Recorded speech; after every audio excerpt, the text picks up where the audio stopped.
In Japan, the average adult consumes about 200 fewer calories per day than their American counterpart.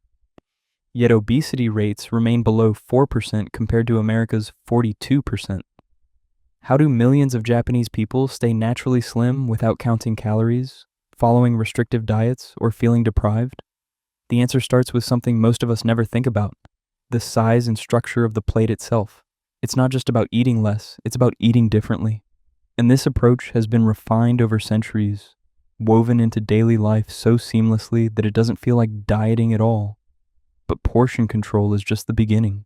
Behind it lies a complete philosophy about food, balance, and satisfaction, one that touches everything from childhood education to the design of dishware, from ancient cultural wisdom to modern public health policy. In this video, we'll break down these everyday habits one by one, showing you exactly how Japanese portion practices work, and how you can adapt them to fit your own life for lasting health, steady energy, and genuine enjoyment of food.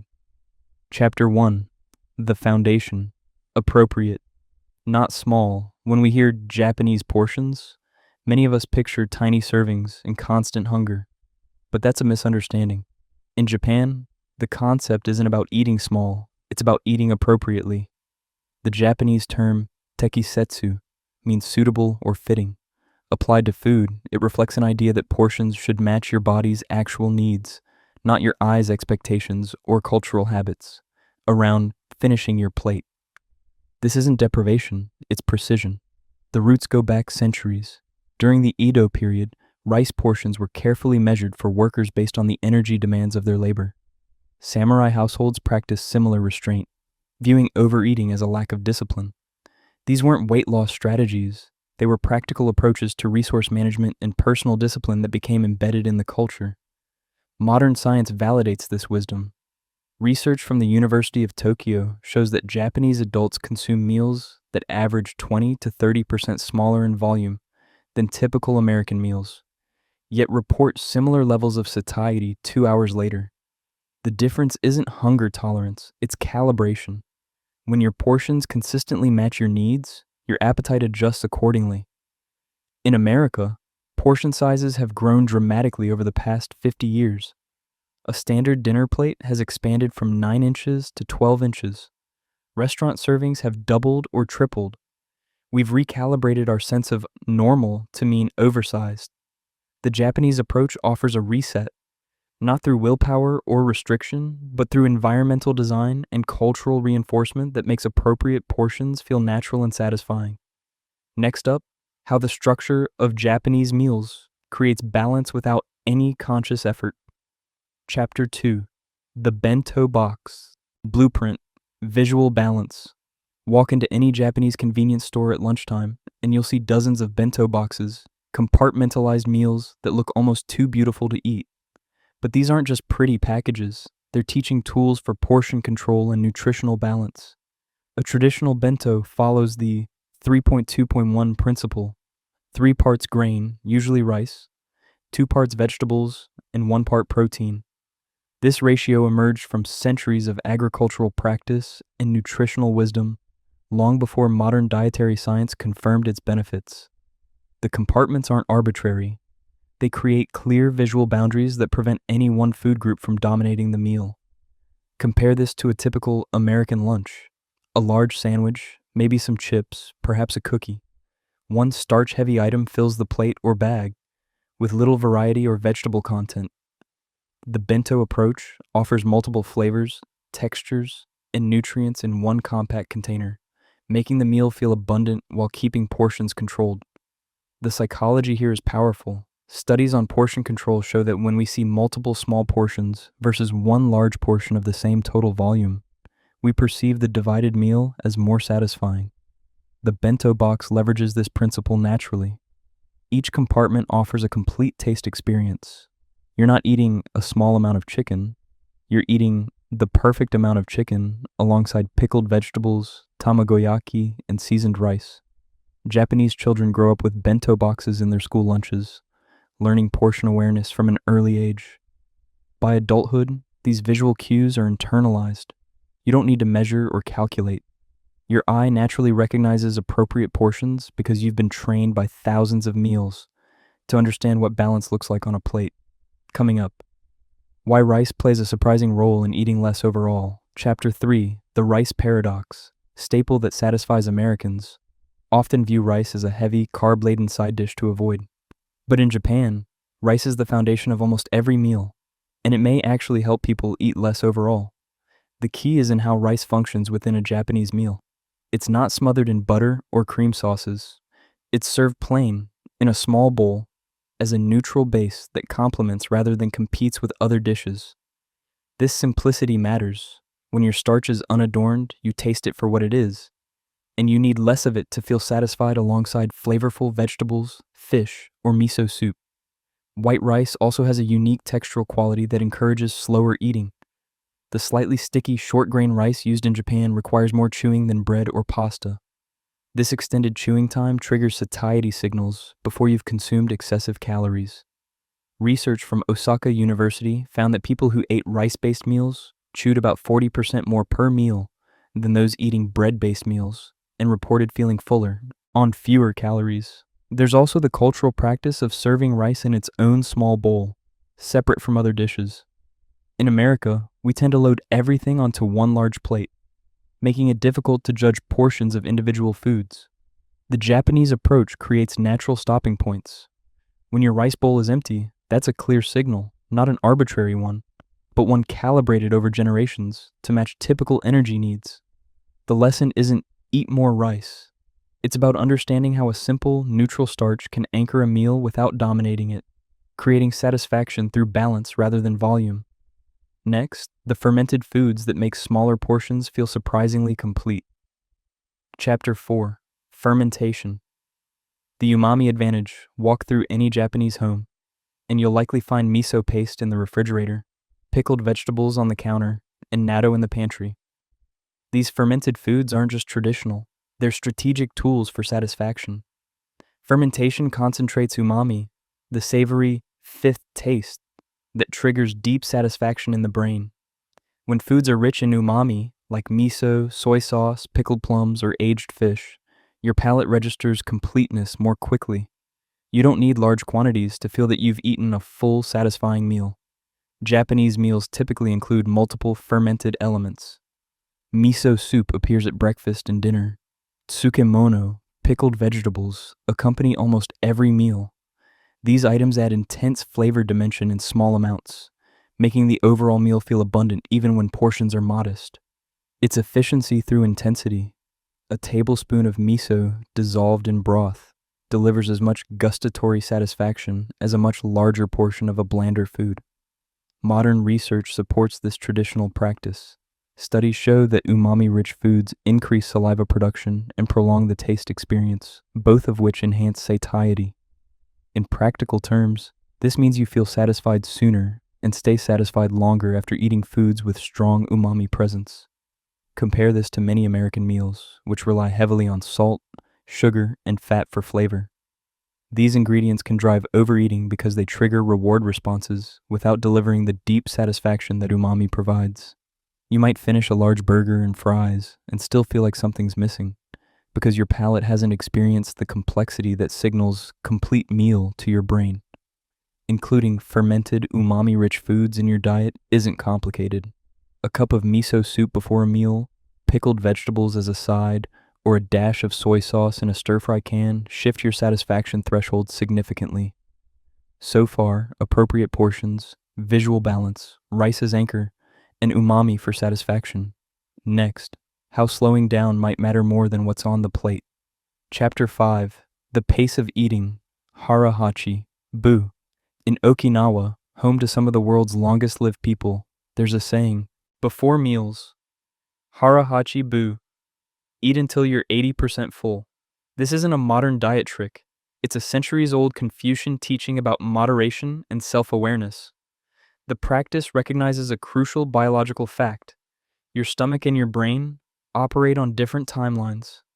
It takes about 20 minutes for stretch receptors in your stomach to signal your brain that you've eaten enough. If you eat quickly, you'll consume far more than you need before the satiety signal arrives. If you eat slowly, you naturally stop at the right point because the feedback loop has time to work. Japanese meals encourage this slower pace through their structure. Multiple small dishes mean you're constantly switching between flavors and textures, picking up chopsticks, setting them down, taking a sip of tea, having a bite of pickled vegetable. This creates natural pauses that extend the meal duration without any conscious effort to slow down. Compare this to an American fast food meal. One large burger, a large fries, a large drink. Everything is designed for rapid consumption.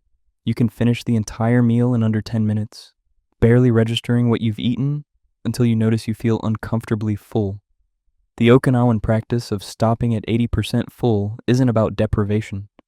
Most people describe it as leaving the table feeling satisfied and energized rather than stuffed and sluggish. It's a subtle difference, perhaps 4 or 5 fewer bites, but over time, those bites add up to significant calorie differences without any sense of restriction. Next up, how presentation slows you down and heightens satisfaction. Chapter 6, Visual Presentation, the Art of Mindfulness.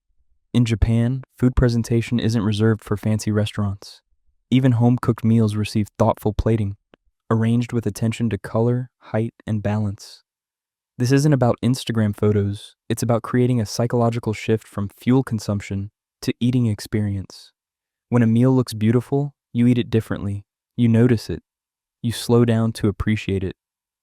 This conscious attention, what psychologists call mindful eating, naturally reduces consumption because you're engaged with the food rather than distracted or rushed. Japanese plating principles emphasize empty space. Unlike American restaurant portions that fill every inch of the plate, Japanese presentation leaves room around the food, making each element distinct and intentional. This visual breathing room translates to psychological breathing room. You don't feel pressured to consume everything quickly or to clean your plate. The use of multiple small dishes rather than one large plate serves the same function.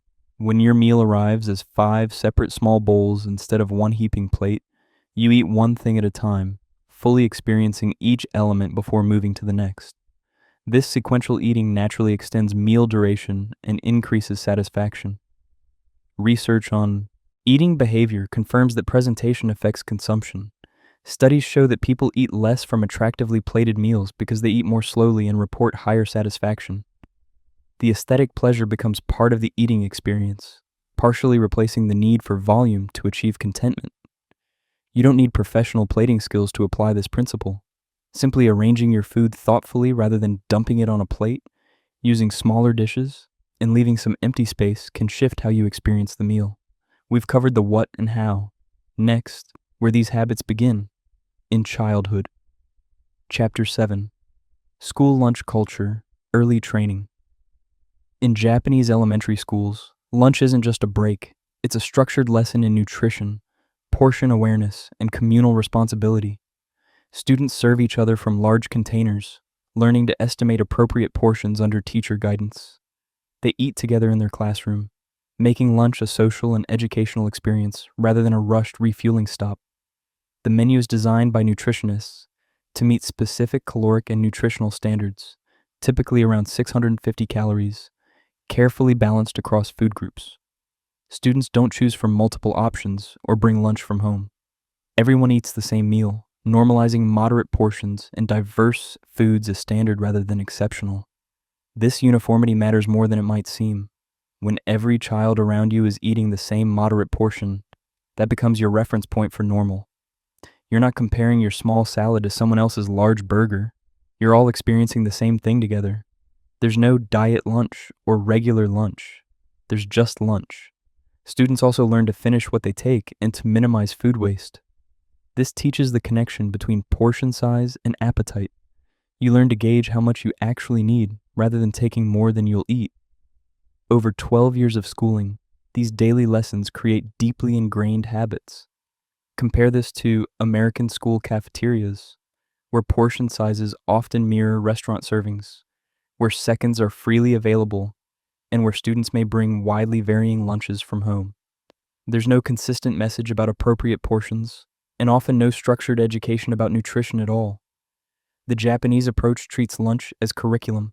By the time students graduate, they've had thousands of calibrated experiences with appropriate portions, making healthy eating feel like common sense rather than sacrifice.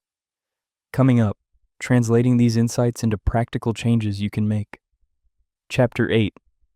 Smaller plates, better portions. The simplest change you can make today is switching to smaller plates and bowls. This isn't a trick, it's environmental design. When you serve yourself on a large plate, a reasonable portion looks sparse and unsatisfying. The same portion on a smaller plate looks abundant and complete. Research on portion control consistently shows this effect. In one Cornell University study, people using 12-inch plates served themselves 22% more food than those using 10-inch plates, yet both groups reported similar satisfaction levels after eating. The larger plate created an optical illusion that normalized oversized portions. Japanese table settings typically use plates between 7 and 9 inches for main courses, significantly smaller than the American standard of 11 to 12 inches. Rice bowls hold about 150 to 200 grams of cooked rice, roughly 2/3 to 3/4 of a cup, compared to the large bowls Americans often use for cereal or pasta. You don't need to buy an entirely new dish set. Start with 1 or 2 smaller plates and bowls and use them for your main meals. Notice how the same amount of food looks different. Notice whether you feel satisfied with what you've served yourself.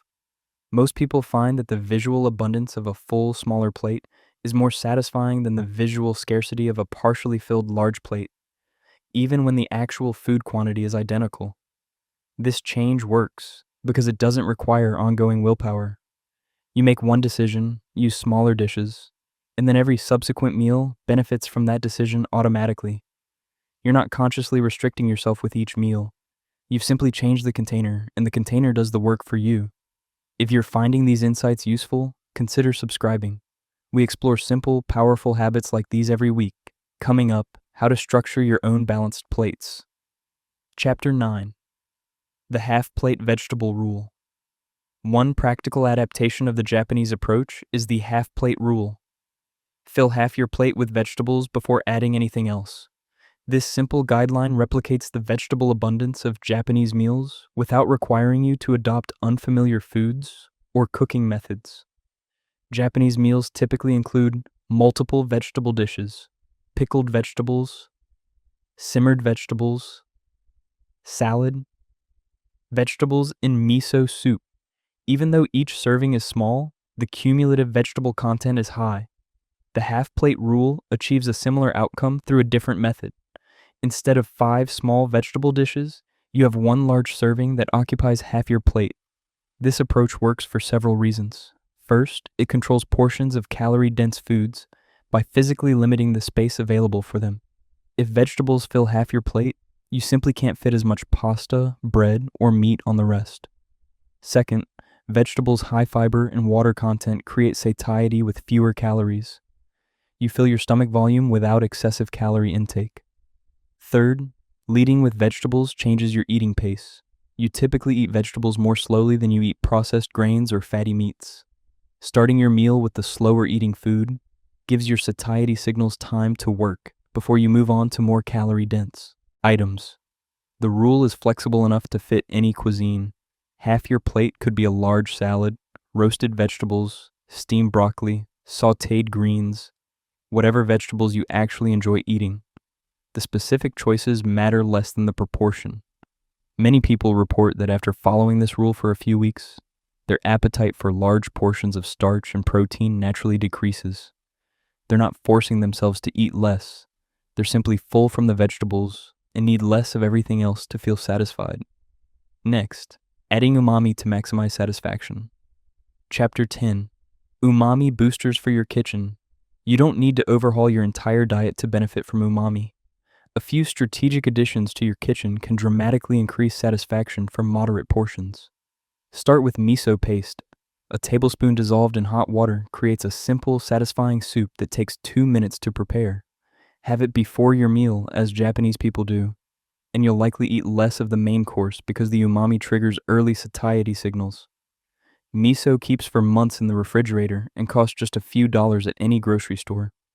Soy sauce or tamari, the gluten-free version, adds instant umami to vegetables, rice, eggs, or meat. A small amount goes a long way. You're looking for the savory depth it provides, not to make food taste Asian. Even a few drops on roasted vegetables or in a salad dressing can elevate the satisfaction level significantly.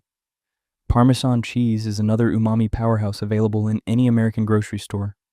A little grated over vegetables, pasta, or soup adds that savory completeness that makes smaller portions feel adequate. Mushrooms, especially shiitake or dried porcini, contribute umami naturally and can be added to almost any soup, stew, or stir fry. Tomato paste, particularly when caramelized slightly in a pan, develops strong umami character. A tablespoon added to sauces, soups, or braises deepens flavor and satisfaction, far beyond what you'd expect from such a small addition. The principle is simple.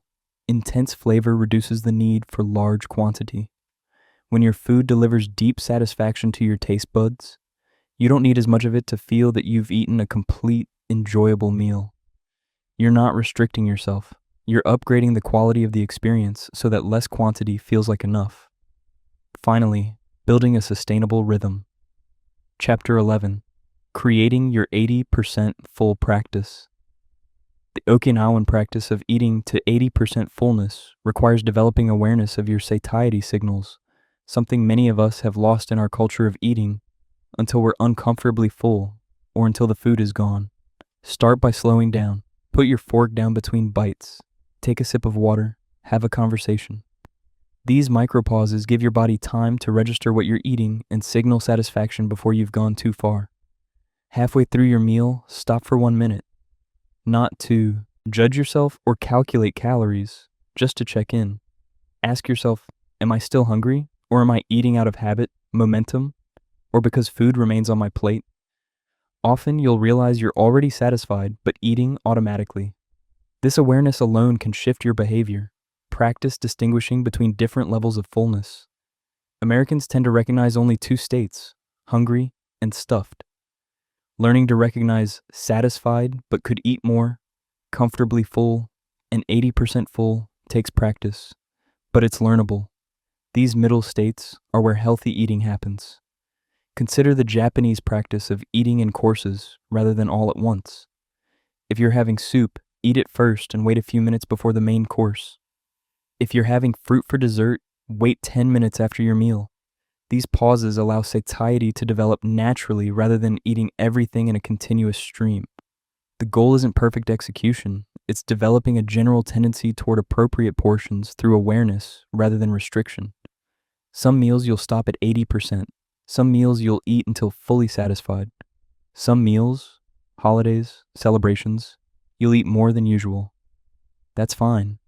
The pattern over time matters more than perfection in any single meal. Conclusion: Japanese people eat less without dieting because their entire food environment, from childhood education to dishware size, from fermentation traditions to urban design, supports moderate, balanced eating as the natural default. They're not relying on willpower. They're living within systems that make healthy choices easy. The core insights are surprisingly simple. Appropriate portions, not small portions. Multiple small dishes instead of one large plate. Nutrient-dense foods that satisfy with less volume. Umami-rich fermented foods that signal completeness to your brain.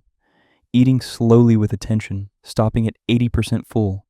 Visual presentation that honors the food and creates mindfulness. Social and structural supports that normalize moderation rather than excess. None of these practices requires you to give up foods you love or follow rigid rules.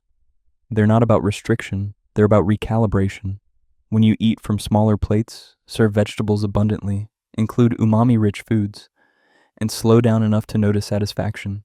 Appropriate portions stop feeling like sacrifice and start feeling like sufficiency. The lesson isn't to become Japanese or to adopt every aspect of their food culture. It's to recognize that how much we eat is shaped far more by environment, habit, and cultural norms than by individual willpower. The American food environment pushes us toward overconsumption, larger portions, distracted eating, convenience foods, carb-dependent communities. The Japanese environment pulls toward balance. Neither is inevitable. Both are designed. You can redesign your own food environment, one small change at a time. Smaller plates this week, half-plate vegetables next week, a cup of miso soup before dinner, sitting down to eat without screens. None of these changes is difficult. Together, they create a new default where eating less happens naturally rather than through constant decision-making and resistance. The Japanese approach reveals something profound. Healthy eating isn't primarily a matter of knowledge or willpower. Most Americans know what healthy eating looks like. Most Americans have plenty of willpower in other areas of life. What we lack is an environment that supports our intentions rather than undermines them with every meal. Which of these habits could you begin with? A smaller plate at dinner tonight? Adding vegetables to half your plate? Trying miso soup before your meal? Eating more slowly with attention? The specific starting point matters less than starting somewhere and noticing what changes. Small shifts in environment create large shifts in behavior over time, not through force, but through making the healthy choice the easy choice. That's the real secret of Japanese portion practices. They don't fight human nature, they work with it.